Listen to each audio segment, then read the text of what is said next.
Yeah,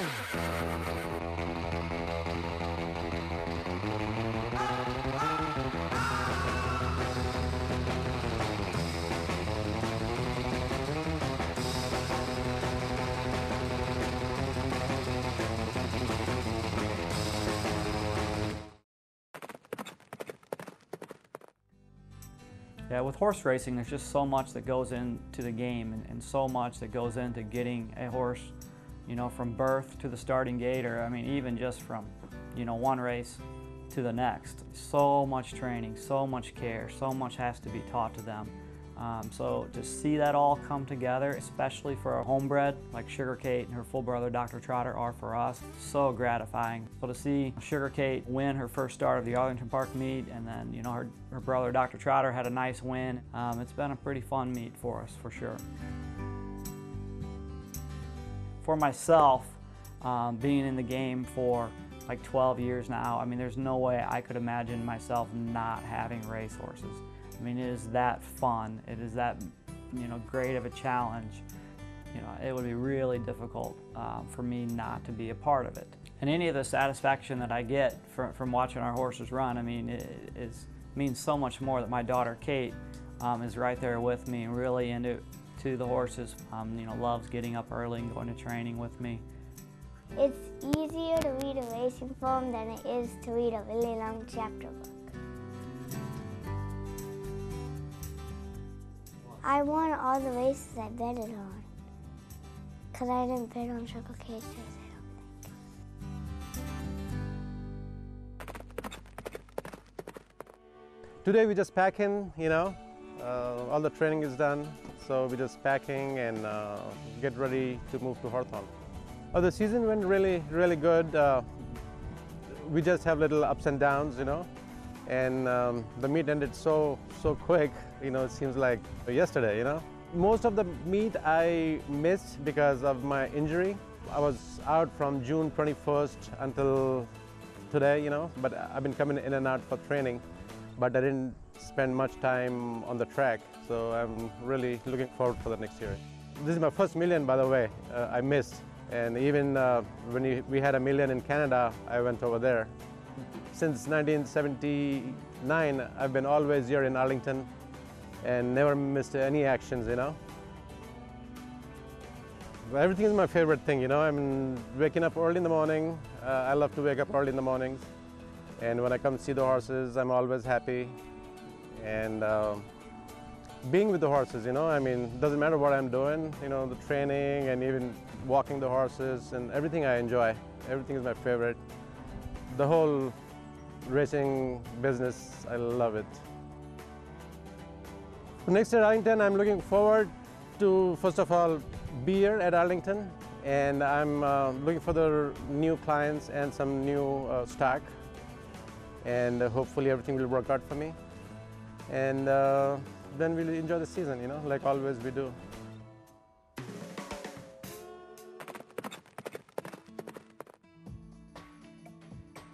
We came to Arlington sky high. We still had fun, we had a great time, it was exciting, but probably look at this meet, maybe this year, as kind of the year of what could have been. We like to have a celebration, so I think this is our 5th Red Rabbit Racing Awards dinner.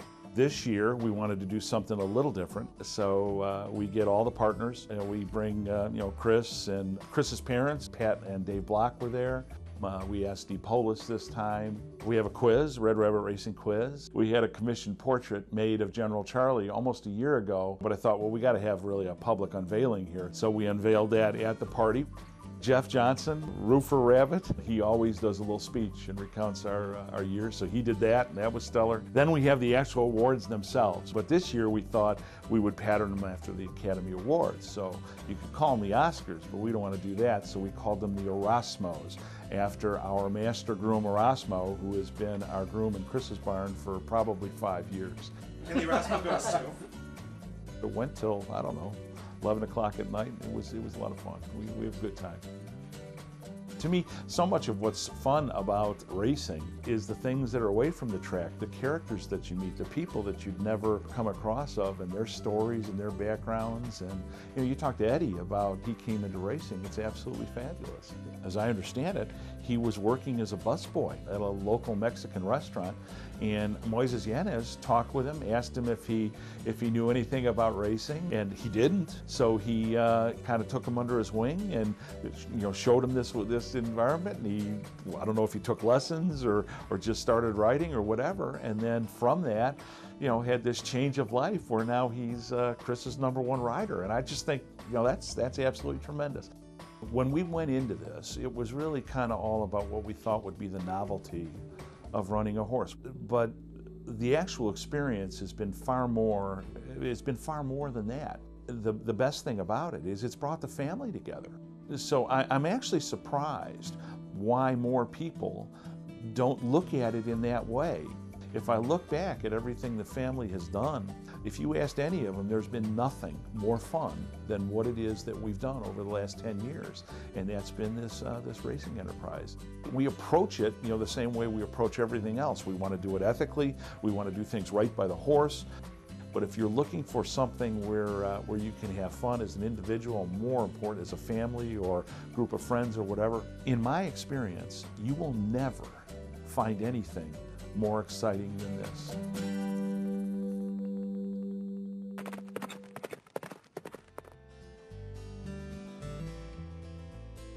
Everybody thinks to get into this business you've got to be a multimillionaire, and you really don't have to. You can enjoy it, spend a few $100s to get in, a few $100s a month, and you can still have a good time. And that's what it's all about. I like to try to get people involved with this, whether they're at 5%, 10%, 20, whatever, it doesn't really matter. I look for a horse that I feel that is a check getter, that averages $2,000 a month, which is average what it takes to pay for a horse. So when I claim a horse or buy a horse, I look at it with that statistic in mind. And then from there, I have a group of people that I send the note out to everybody. I tell them I'm claiming a horse. If you want in it, let me know a share of the partnership you want. I will claim the horse in my name. And then from there, people say, I'll take 5%, 10%. I have one horse, there's 6 people that own her, and that horse goes from Cleveland to Florida to Pittsburgh to Arizona to here. There's a group of firemen in Cleveland that all put their money in together for 10%. All the firemen go to watch their horse run. So it's exciting, and it's a big thrill for them. Even a 5% owner is just so excited that that their horse is running.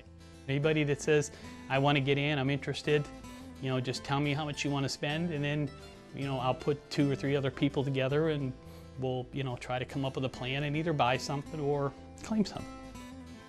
So I think a lot of people think that the horse racing is fixed, and it really is not. A lot of people get that preconceived message that, if a horse goes off a 1 to 5 favorite and he doesn't win, the race is fixed. I've been in those situations before. Things happen, like what happens to Bo. I mean, it's a hot day, he has a bad trip, something happens to the equipment, things happen. I think a lot of people think that, every horse is juiced up, that gets shots. They hear about a horse getting Lasix, and they think it's a drug that's gonna make them go faster. It's not gonna make them go faster, it's gonna help them. And a lot of people think that because you have a vet work on a horse, that it's a bad thing, and it really isn't. I mean, our vets save a lot of horses.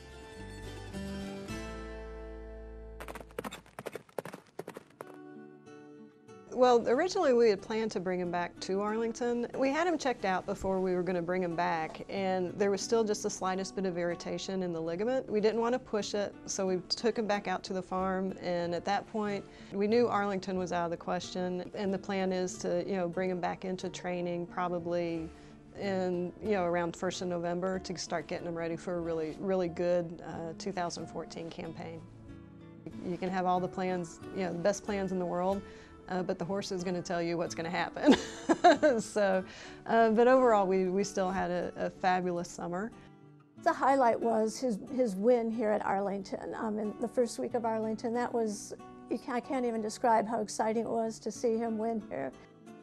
Every race, every win is special. I don't care what race it is or what level.